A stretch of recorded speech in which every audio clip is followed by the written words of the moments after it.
Lanjut deh. Assalamualaikum warahmatullahi wabarakatuh. Saya dari kelompok 3B akan mempresentasikan sumber daya hayati laut fauna sebagai antivirus atau antioksidan.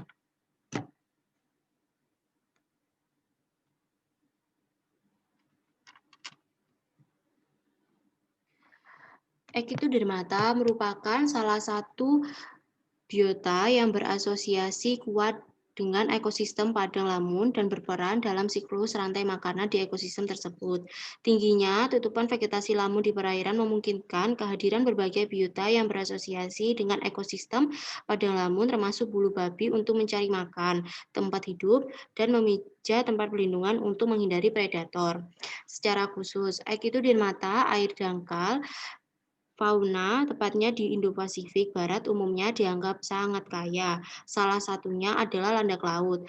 Mungkin terdapat 84 spesies bulu babi yang dimiliki oleh 31 keluarga dan 48 genera dari Indonesia.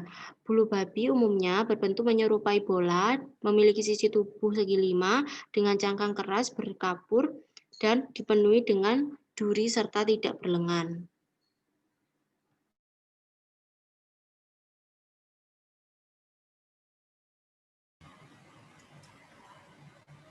Hal ini karena banyaknya kandungan gizi di dalamnya, yang menyatakan yaitu Bernardi et al. 2007 bahwa radikal bebas merupakan salah satu bentuk senyawa aktif yang secara umum diketahui sebagai senyawa yang memiliki satu atau lebih elektron yang tidak berpasangan di kulit terluarnya akibat dari terapan radikal bebas tersebut.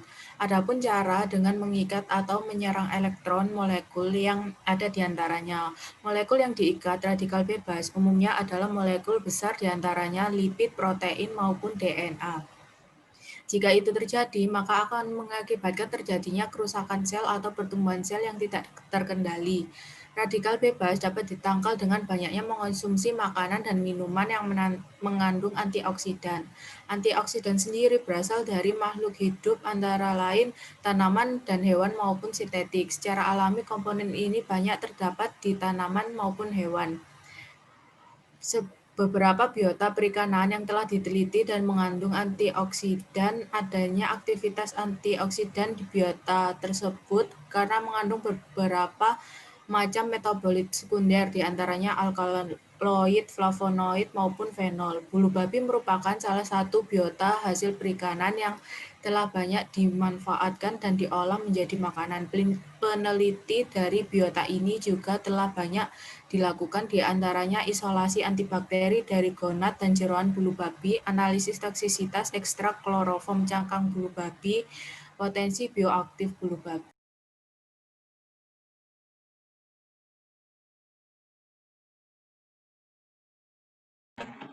Bahan dan metode penelitian. Pada pembuatan review jurnal atau artikel kali ini tentang bulu babi sebagai antioksidan dilakukan beberapa tahap. Pertama, karakteristik bulu babi, ekstraksi, uji bioaktif, dan uji aktivitas antioksidan. Bahan baku bulu babi didapatkan dari perairan pantai Pulau Bintan. Sampel diambil secara manual dengan snorkeling. Pada proses ekstraksi menggunakan proses maserasi tunggal mengikuti metode Queen. Dengan masing-masing sampel dilarutkan dengan metode dengan pelarut metanol dan heksan. Penelitian ini sangat bermanfaat untuk pengembangan ilmu pengetahuan dan pemanfaatan dari bulu babi. Penelitian ini bertujuan untuk mengkarakterisasi serta menganalisis aktivitas antioksidan dan komponen bioaktif yang terdapat pada ekstrak kasar heksan dan mentol bulu babi. Pada uji aktivitas antioksidan diuji oleh oksigen radikal absorbance capacity atau ORAC dan diuji Trolax equivalent antioksidan capacity atau TEAC. Secara khusus untuk ORAC sampel diencerkan dengan 75 mm buffer fosfat dengan pH 7,4, kurva standar menggunakan 6 hidroksi 2,5, 7,8 tetrametil kroman asam 2-karboksilat atau trolax sigma-aldehyd 1,5 sampai 10,5 m. Fluoresin plus AAPH menggunakan buffer fosfat sebagai larutan antioksidan dilakukan di setiap pengujian. Tes TEAC dilakukan dengan metode klasik dengan sedikit modifikasi.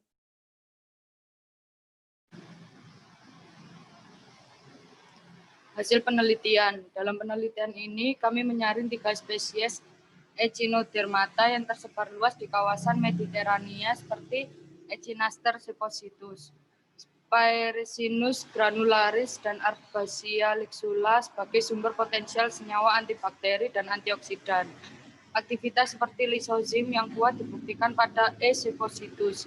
Aktivitas mirip lisozim yang dibuktikan pada E. sepositus patut dicatat sebagai senyawa antibakteri baru yang potensial pada saat patogen yang resisten terhadap berbagai obat sedang meningkat.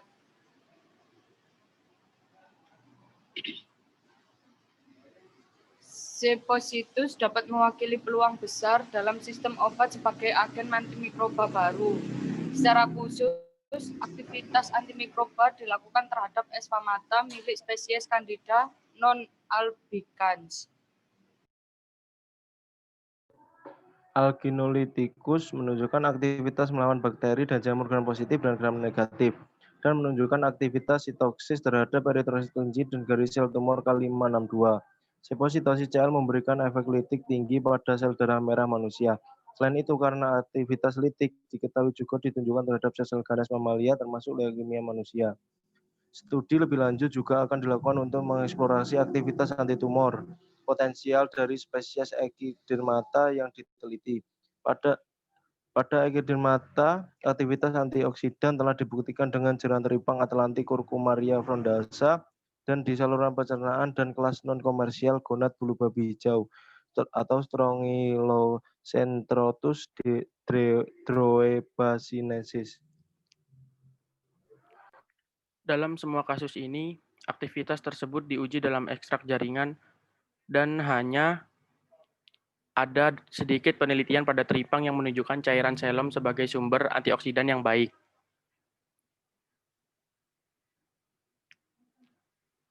Karena perbedaan dalam metode preparasi sampel, data yang diperoleh di sini tidak sebanding dengan aktivitas antioksidan yang diamati pada Echinodermata lain yang diteliti. Karena alasan ini, nilai tertinggi yang tercatat di sini hanya dapat dibandingkan dengan senyawa antioksidan alami yang terkenal seperti jus jeruk dan anggur merah. Akibatnya, asupan antioksidan alami telah dikaitkan dengan penurunan resiko kanker dan penyakit lain yang terkait dengan kerusakan oksidatif.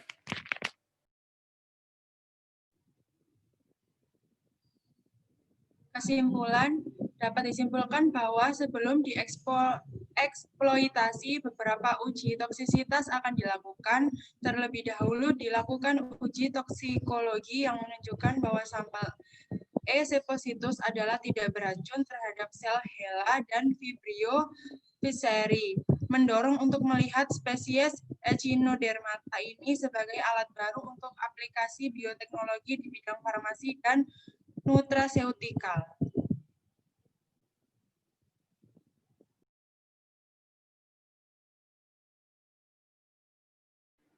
Baik, sekian presentasi dari kelompok 3B. Jika ada salah kata, mohon dimaafkan. Wassalamualaikum warahmatullahi wabarakatuh.